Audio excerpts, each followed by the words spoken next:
নমস্কার, আমি শান্তনু পাত্র। আপনারা এখন দেখছেন অ্যাম্বিশন স্টাডি। আমাদের আজকের আলোচনা, আমরা এখানে একটা লেসন প্ল্যান নিয়ে আলোচনা করব।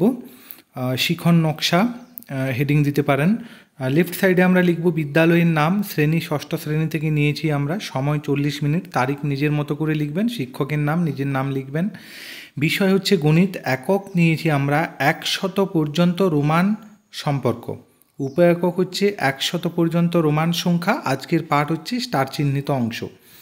আমরা শিখনের লক্ষ্য ও উদ্দেশ্য আমরা কিভাবে দেখব দেখুন।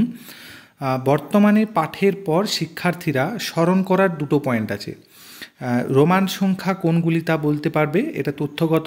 রোমান সংখ্যা শিক্ষার পদ্ধতি জানতে পারবে, এটাও তথ্যগত। অনুধাবন করা হিন্দু আরবি সংখ্যাকে রোমান সংখ্যায় লিখতে পারবে, এটা ধারণাগত।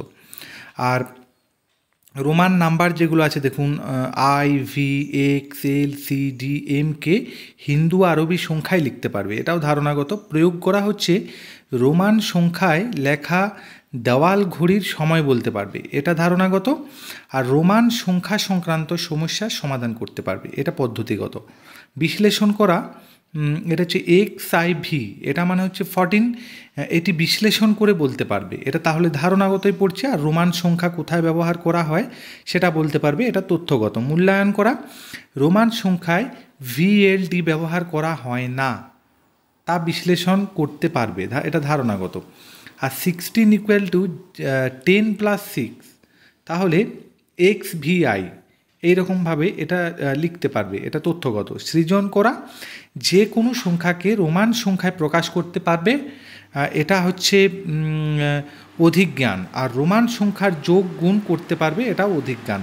এরপর পাঠের প্রেক্ষিতে শিক্ষার্থীর বিশ্লেষণ। বর্তমানে পাঠের প্রেক্ষিতে শিক্ষার্থীদের সাধারণ বৈশিষ্ট্যাবলী এবং প্রান্তিক আচরণ সুনিশ্চিত করার জন্য নিম্নলিখিত বা প্রশ্নগুলি করতে পারবে। সংখ্যা কোনগুলি কত? রোমান সংখ্যা কি তোমরা জানো?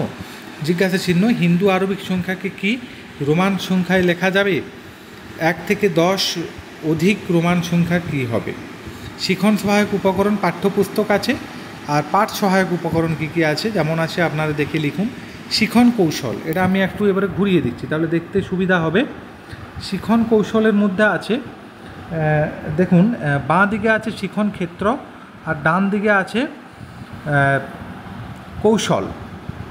তাহলে এই পুরো জিনিসটাকে আপনারা দেখে নিয়েছেন। এরপর আমি ঘুরিয়ে দিচ্ছি যাতে আপনারা বড় করে বুঝতে পারেন। প্রাসঙ্গিক কৌশল আর কি, হিন্দু আরবিক সংখ্যাকে রোমান সংখ্যায় প্রকাশ করতে পারবে।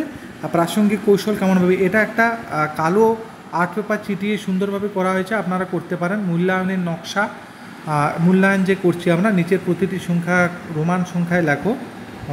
4টে রোমান সংখ্যা দেওয়া আছে, প্রতিটি রোমান সংখ্যাকে হিন্দু আরবিক সংখ্যায় লেখো। এখানেও 4টে দেওয়া আছে, কোনটি সঠিক এখান থেকে খুঁজে বের করতে হবে। এখানে কোন চিহ্নটা বসবে সেটা আমাদেরকে করতে হবে। দুর্বলতা নির্ণয় কেমনভাবে করব? মূল্যায়নের প্রেক্ষিতে শিক্ষার্থীদের যে সম্ভাব্য দুর্বলতা যাচাই করতে হবে তা হলো বোধগম্যতার অভাব আর সঠিক যুক্তি প্রয়োগের অভাব। এইভাবে আমাদের এই নিচে এরকম করে একটা অপশান রাখবেন, মহাবিদ্যালয় শিক্ষকের স্বাক্ষর, বিদ্যালয় শিক্ষকের স্বাক্ষর, বিদ্যালয় প্রধান শিক্ষকের স্বাক্ষর।